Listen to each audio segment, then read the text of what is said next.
Buongiorno da Sicilia 24, i titoli. L'omicidio di Samir a Palermo, fermato un cameriere tunisino, il delitto sarebbe maturato nell'ambiente dei ristoranti del capoluogo siciliano. Una nave ogni 80 minuti, disagi a Messina per chi deve traghettare per lo sciopero dei lavoratori di Caronte e Tourist. A Catania parte la campagna antinfluenzale 2023-2024, ci si potrà immunizzare negli ambulatori dell'ASP, dei medici di medicina generale e dei pediatri di libera scelta. Menù tipico siciliano per il compleanno del magnate giapponese Nakajima. A Palermo il Massimo e il Teatro Politeama sono stati i palcoscenici della festa. La mia ombra, Luca Madonia presenta il suo nuovo singolo, un inno alla vita, ritornando nei luoghi dell'infanzia. Calcio, Rivoluzione Catania, via l'allenatore Tabbiani e il DS Laneri. Dopo la sconfitta di Potenza, il vicepresidente Grella azzera i quadri tecnici promettendo altri interventi. Sconfitta di misura per il Messina al Francoscoglio contro la vice capolista Benevento. Superlega di volley, la Saturnia Farm Italia lotta ma si arrende in 3 set sul campo della capolista Piacenza.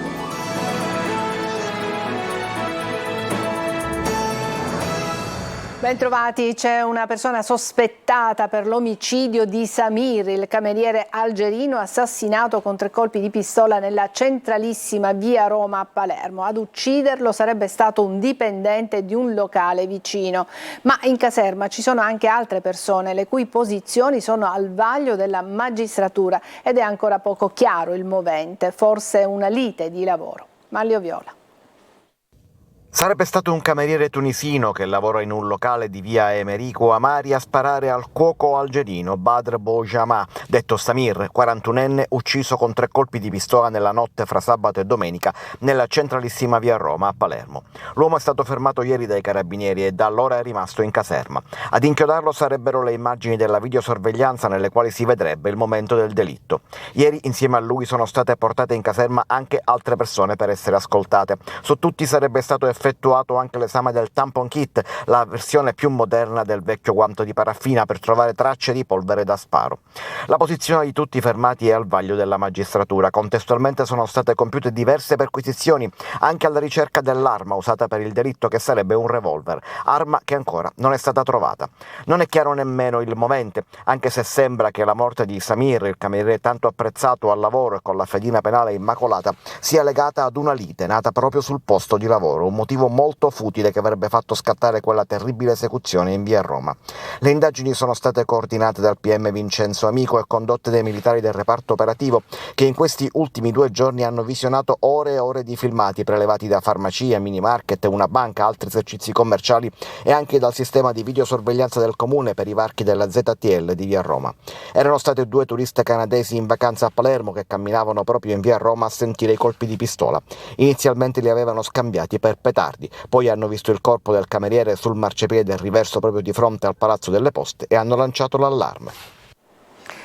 Si continua a morire in mare. È stato recuperato ieri il corpo di un migrante in avanzato stato di decomposizione sugli scogli di Lampedusa. A dare l'allarme i turisti. Nell'hotspot intanto ci sono 507 persone in attesa di trasferimento. Giusy Lazzaro. Si continua a morire in mare. Il cadavere era in acqua da tanto tempo, a pancia in giù con una corda nera e uno pneumatico come salvagente quando è stato trovato riverso sugli scogli di Cala Pulcino a Lampedusa. Sono stati i turisti della vicina spiaggia dell'Isola dei Conigli a dare l'allarme, a vedere l'orrore del corpo del migrante orribilmente devastato. E i vigili del fuoco di Lampedusa ieri sera, arrivati con un'imbarcazione, hanno recuperato il cadavere del migrante già in stato di decomposizione. L'uomo indossava una canottiera bianca e un pantalone sportivo. Dall'ispezione cadaverica è stato accertato che il migrante sarebbe morto da settimane, ma il corpo, già in decomposizione, probabilmente sarebbe arrivato a riva e poi trasportato dalle onde sugli scogli qualche giorno fa. Intanto non si fermano gli arrivi. Ieri il secondo sbarco della settimana a Lampedusa con l'approdo del peschereccio di 25 metri con 531 persone, a bordo migranti di nazionalità siriana, egiziana e pakistana. E nell'hotspot ci sono attualmente 576 migranti, compresi 30 minorenni non accompagnati. 220 persone sono già in partenza sul traghetto per Porto Empedocle. A Messina oggi lo sciopero dei lavoratori di Caronte Tourist, una nave ogni 80 minuti e inevitabili disagi per chi deve traghettare la protesta e per il rinnovo del contratto integrativo. Francesco Triolo. Disagi inevitabili sullo stretto di Messina oggi a causa della riduzione delle corse dei traghetti per lo sciopero dei lavoratori di Caronte Tourist, uno sciopero indetto dalle organizzazioni sindacali dopo diversi incontri anche in prefettura, non sufficienti però a raggiungere l'intesa tra azienda e rappresentanza sindacale sul rinnovo del contratto integrativo dei lavoratori marittimi e di terra del gruppo che opera sullo stretto di Messina. L'adesione allo sciopero è arrivata all'80% con un sit-in dei lavoratori proprio di fronte alla sede degli imbarcaderi. Il problema principale è l'applicazione dei contratti. Personale diversificato, vengono applicati contratti di secondo livello differenti, c'è una sperequazione salariale del personale di bordo, addirittura tra il personale di terra, a nostro avviso pensiamo che non sia applicato il contratto corretto. Si è arrivato a questo sciopero perché dopo una lunga trattativa di circa 9 mesi non si è raggiunto un punto di caduta sull'accordo di secondo livello. Abbiamo diversi binari salariali e per questo stiamo cercando di armonizzare il più possibile i contratti per ristringere il gap economico. Togliere le discriminazioni che ci sono nel contratto integrativo, evitare che ci siano lavoratori di varie fasce, di serie A, di serie B, di serie C. È un problema che esiste all'interno del gruppo Caronte Tourist sullo stretto, è un problema che c'è all'interno del mercato dello stretto. I disagi sono evidenti per gli automobilisti. Una nave è appena partita, questi che vedete alle mie spalle dovranno attendere 80 minuti, 1 ora e 20 prima di imbarcarsi sulla nave di ritorno da Villa San Giovanni che poi ripercorrerà la rotta dello stretto. Nel serpentone della Rada San Francesco la coda sembrava quella di una giornata di controesodo, in servizio una sola nave ogni 80 minuti, la stessa cosa dal porto dei Tre Mestieri dove partono e arrivano i mezzi pesanti, una sola nave in servizio che fa la spola tra le due sponde ma con tempi decisamente più lunghi. A Catania parte la campagna antinfluenzale 2023-2024. Ci si potrà immunizzare negli ambulatori dell'ASP, dei medici di medicina generale e dei pediatri di libera scelta. Tonino De Mano. Prevenire la mortalità e ridurre il rischio di complicanze gravi e di ricovero ospedaliero in persone fragili. È l'obiettivo dell'ASP di Catania che ha dato il via al piano di vaccinazione anti-influenzale 2023-2024. La campagna coordinata sul territorio provinciale dal Dipartimento di Prevenzione e dall'Unità Operativa Complessa Epidemiologica dell'ASP di Catania si concluderà il 29 febbraio 2024. La vaccinazione anti-influenzale potrà essere eseguita in via prioritaria presso gli ambulatori dei medici di medicina generale e dei pediatri di libera scelta, anche in co-somministrazione con la vaccinazione antipneumococcica o anti-herpes zoster. Sarà possibile anche immunizzarsi presso gli ambulatori vaccinali, previa prenotazione online. È previsto anche un ambulatorio dedicato alla vaccinazione anti-influenzale sito a Catania in Corso Italia 234, ad accesso libero dalle 8:30 alle 11:30, senza necessità di prenotazione. Per ciò che riguarda la vaccinazione anti-Covid, la dose di richiamo è raccomandata a distanza di 6 mesi, riducibili a 3 in caso di rischio aumentato dall'ultima dose di vaccino anti-Covid ricevuta o dall'ultima infezione. Confermata anche l'offerta gratuita, anche eventualmente in co-somministrazione con il vaccino anti-influenzale, della vaccinazione contro l'herpes zoster. I teatri Massimo e Politeama sono stati i palcoscenici del compleanno di Mr. Nakajima, il magnate giapponese che ha scelto Palermo per festeggiare i suoi 73 anni. Marco Gullà. Dalle panelle alla caponata sono alcune delle particolarità del menù tutto palermitano per il compleanno di Mr. Nakajima, il magnate giapponese che da giorni è a Palermo per festeggiare il suo 73esimo compleanno. Una giornata speciale quella di ieri, divisa in 2 parti, il lunch al Teatro Massimo e poi la cena al Teatro Politeama Garibaldi. Ospiti eleganti e in tutto circa 600, ad allietare gli ospiti e il magnate giapponese l'Orchestra Sinfonica Siciliana.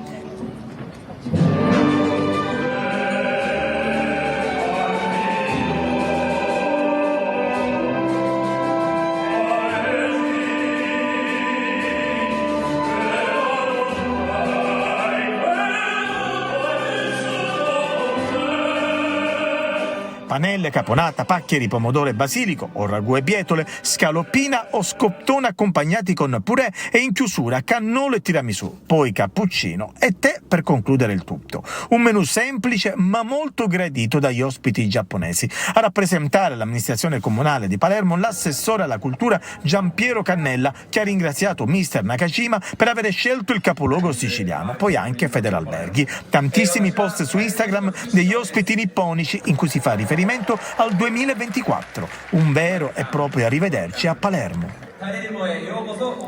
E adesso una breve pausa, ci vediamo tra poco.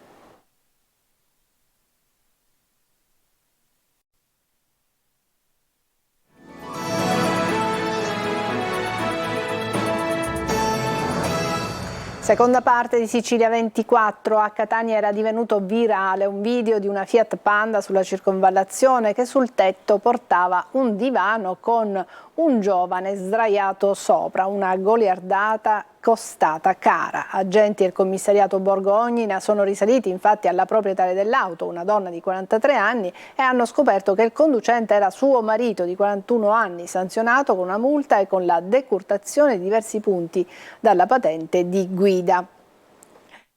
L'ombra di Madonia è un inno alla vita. Il cantautore catanese presenta il suo nuovo singolo e ritorna nei luoghi dell'infanzia, dal divano in cui ascoltava i Beatles alla Catania del presente, sempre viva ma meno curiosa di prima e più omologata. Eva Spampinato.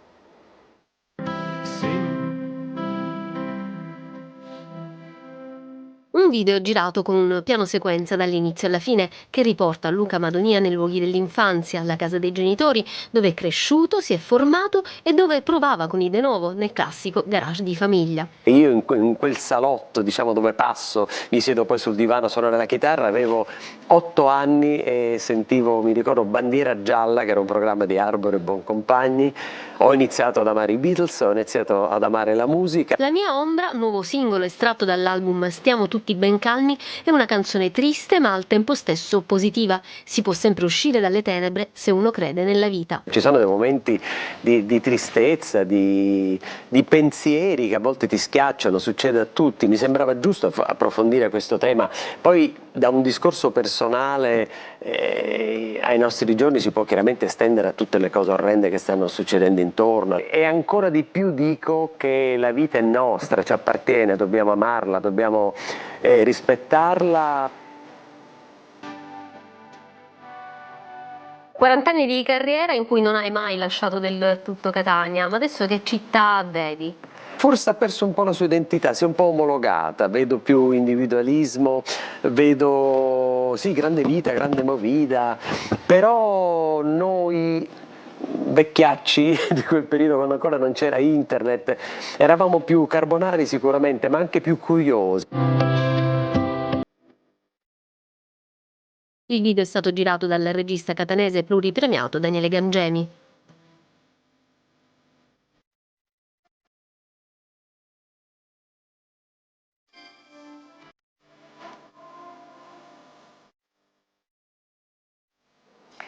E dopo il terremoto tecnico in casa Catania abbiamo voluto sentire gli umori della piazza di Fede Rossazzurra. Siamo andati al mercato di piazza Carlo Alberto, cuore della passione per la squadra dell'Elefante. Luca Ciliberti. Ma che è successo allora? Hanno mandato a casa tutti quanti? Hanno fatto bene, anche i giocatori devono mandare a casa. E chi resta? Devono cambiare tutti. Tabiani il primo gli doveva pagare una nota ora da tempo, perché il suo gioco a Catania non funziona. Poi. Secondo me ci vorrebbe un allenatore con le palle, Maranno o Oliverani, o addirittura Lucarelli gli ha dato via dalla Ternana. L'allenatore, lui, il cliente di me è allenatore. E perché hanno mandato? Ci acculano allenatore, io che ci posso fare? La dirigenza ha peccato di presunzione, nel senso che la Serie C non è la Serie D. Intanto, come di sempre di solito ha pagato l'allenatore, poi i giocatori anche loro hanno la loro responsabilità. Chi sarà l'allenatore? Non lo so, non ne ho la più pallida idea, completamente. Speriamo in bene. Maran, non lo so, così Novellino, se fosse libero. Ora arriva, io penso, o Lucarelli o Maran. Si meritano di essere tutti per la casa, a Catania sa giocare il pallone, non sa giocare. Quando va, Daniele? No, è serietà. Serietà, certo.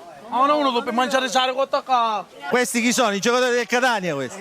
Dai, i giocatori del Catania sono morti completamente. Illudono gli spettatori catanesi, si fanno l'abbonamento e poi se ne fregano. Cioè io non ho capito perché ora l'ha mandato a casa. Cioè cosa è cambiato ora contro l'Avellino o contro Conipotenza? L'atteggiamento dei giocatori è sempre quello. Secondo me non è la Coppa di Tabiano, nella Coppa è il Catania che c'è un paio di uomini, un paio di calciatori in campo che non corrono completamente. Pessimo, veramente. Io da 50 anni vado allo stadio, non avevo mai visto un gioco così lento, così proprio da addormentarsi, non l'ho capito completamente. Una volta vinci, una volta pareggi, una volta perdi, poi alla fine ci vogliono i risultati. Una piazza calda come Catania ha bisogno di risultati. Quando purtroppo le squadre vanno male a pagare sempre l'allenatore, però a mio parere non è tutta colpa sua, perché questo qua è stato un uomo che già è stato un uomo società. La squadra è una squadra fatta, diciamo, con pochi soldi, gente svincolata, e non hanno preso dei giocatori di grande importanza. Dalla fiera di Catania è tutto. Continueremo a parlare ovviamente del Catania subito dopo la pausa pubblicitaria, nello spazio appunto dedicato al calcio e non solo, allo sport in genere. A fra poco.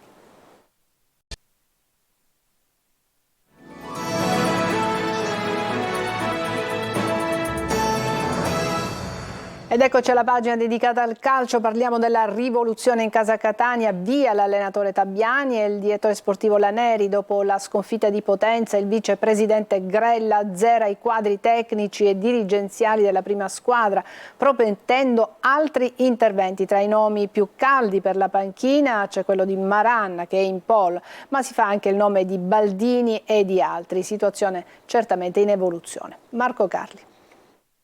Potenza del terremoto. Già, perché dalla trasferta lucana, con relativa sconfitta, la quinta in campionato per il Catania, scaturisce un vero e proprio sisma che quasi azzera i quadri tecnici e dirigenziali della prima squadra e che il vicepresidente Grella ammonisce potrebbe rappresentare solo un inizio.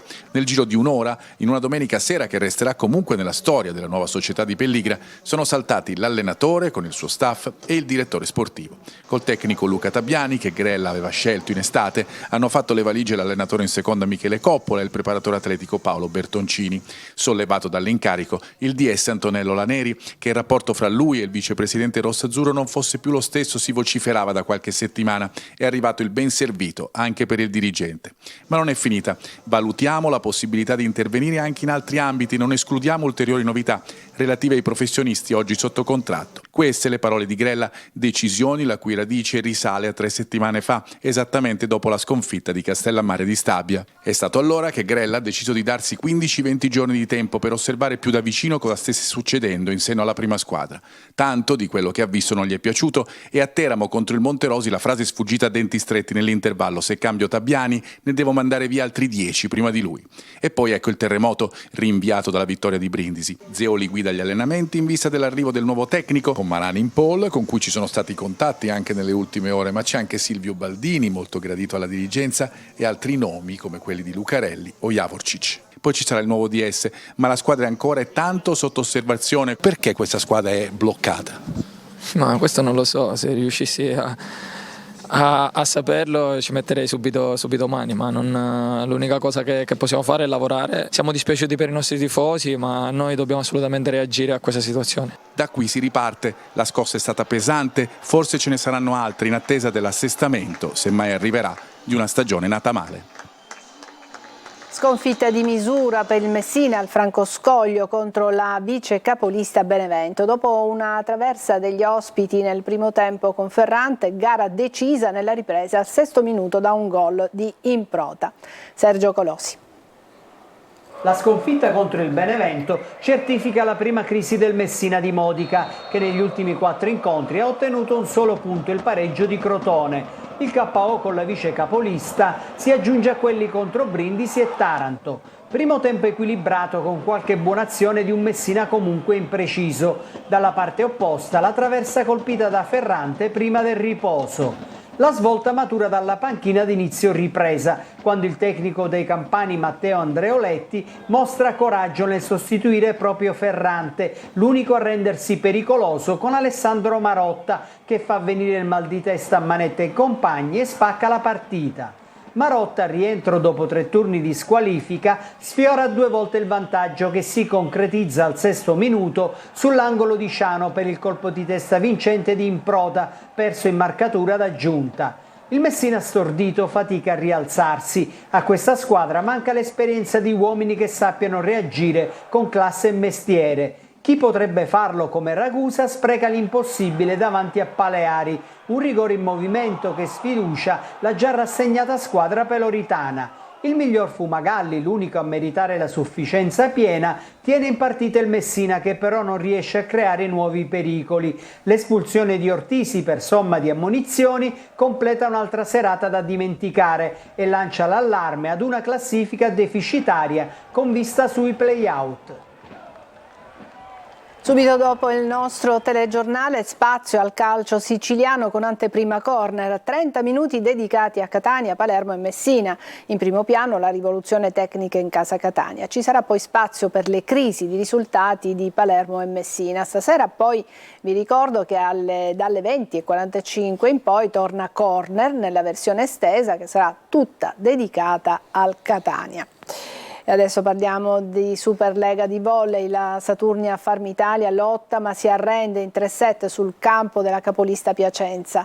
Fatale il secondo parziale, perso 33-31 dopo aver sprecato 6 set point. Il coach Silva dice: dobbiamo essere precisi nei momenti più importanti. Tonino De Mana. Troppo Piacenza per la Saturnia Farm Italia che perde 3-0 ma con l'onore delle armi, specie nel secondo set che si trascina fino al 33-31 con colpi di scena e colpi di alta classe che strappano gli applausi del pubblico emiliano. Un parziale giocato a viso aperto che, se vinto, avrebbe potuto raddrizzare le sorti della gara mettendo pressione alla capolista della Superlega e che invece, aggiudicandoselo, si è trovata la strada in discesa e con il morale a quel punto a 1000. Discorso opposto per i ragazzi Douglas Silva che invece sono usciti lentamente dalla partita, colpiti psicologicamente da un set che avrebbe meritato miglior fortuna. Addirittura 6 i set point per la Saturnia, ma lo stato di grazia di Gironi annulla e ribalta tutto e permette a Sousa di chiudere sul 33-31. La terza frazione si trascina in equilibrio fino a quando Lucarelli mette a terra la palla del 13-10 e quindi dell'allungo definitivo. Silva capisce la situazione e chiama il time out, ma al rientro in campo Piacenza continua a macinare punti, lasciando poco margine alla reazione dei castellesi. Il terzo set finisce come il primo, 25-17, con la consapevolezza che un pizzico di esperienza in più avrebbe portato in dote punti decisivi. Alla fine resta l'amarezza per una sconfitta che forse servirà per il futuro. Ne prende atto il coach Douglas Silva: non abbiamo avuto la pazienza e la determinazione di chiudere a nostro favore il secondo set, ha detto Silva, per questo dobbiamo ancora lavorare, dobbiamo cercare di rischiare un po' di più ed essere più precisi nei momenti importanti. E domenica si torna al Pala Catania, avversario il Verona Volley. Bene, è tutto per questa edizione di Sicilia 24. Grazie per averci seguito. Buon pomeriggio.